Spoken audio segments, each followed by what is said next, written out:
ത്രിയേക ദൈവത്തിന്റെ വലിയ നാമത്തിന് മഹത്വം ഉണ്ടാകട്ടെ.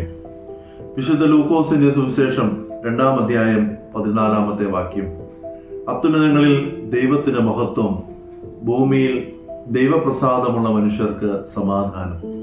കർത്താവിനാൽ അനുഗ്രഹിക്കപ്പെട്ടവരെ, ദൈവത്തിന്റെ തിരുജനനത്തിന്റെ ആഘോഷവേളയിലാണല്ലോ ഞാനും നിങ്ങളും ഇപ്പോൾ ഉള്ളത്.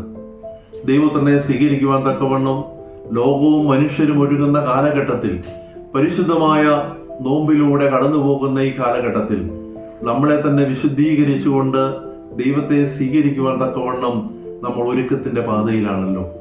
ഈ കാലഘട്ടത്തിൽ ഏറ്റവും പ്രധാനപ്പെട്ട തിരുജനനത്തിന്റെ സന്ദേശം എന്ന് പറയുന്നത് അത്യുന്നതങ്ങളിൽ ദൈവത്തിന് മഹത്വം, ഭൂമിയിൽ ദൈവപ്രസാദമുള്ള മനുഷ്യർക്ക് സമാധാനം എന്നുള്ളതാണ്.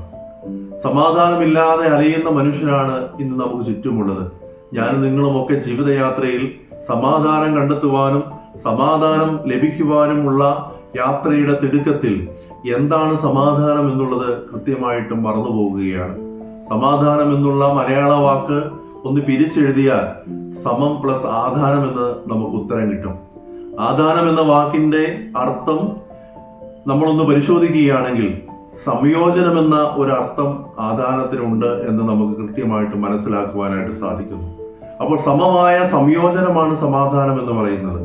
അങ്ങനെയെങ്കിൽ നമ്മളൊക്കെ ഉദ്ദേശിക്കുന്നത് പോലെ സമാധാനം എന്ന് പറയുമ്പോൾ വിഷമമില്ല, പ്രയാസമില്ല, എപ്പോഴും സന്തോഷം ഹൃദയത്തിൽ നിറഞ്ഞു നിൽക്കുന്ന അവസ്ഥയെ ആണെന്നതിന് വിപരീതമായി സമമായ സംയോജനത്തിലൂടെ അർത്ഥം കടന്നു പോകുമ്പോൾ സുഖം വന്നാലും ദുഃഖം വന്നാലും സന്തോഷം വന്നാലും അമിതമായ ആഹ്ലാദം വന്നാലും മനസ്സിന്റെ ഒരേ നിലയിൽ കൊണ്ടുപോകുക, ശരിയായി സംയോജിപ്പിക്കുക എന്നാണ് അർത്ഥമെന്ന് മനസ്സിലാക്കുവാനായിട്ട് കഴിയുന്നത്.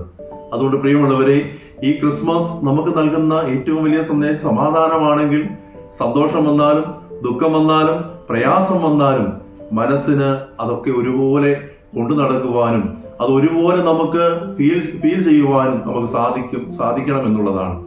അതുകൊണ്ട് യഥാർത്ഥമായ തിരുപ്പിറവിയുടെ സന്ദേശത്തിലേക്ക് അടുത്ത് വരുമ്പോൾ നമ്മുടെ മനസ്സിനെ ഒരു പക്വതയാർന്ന അനുഭവത്തിലേക്ക് കൊണ്ടുവരുവാൻ ദൈവം സഹായിക്കട്ടെ എന്ന് പ്രത്യേകമായിട്ട് പ്രാർത്ഥിക്കുന്നു.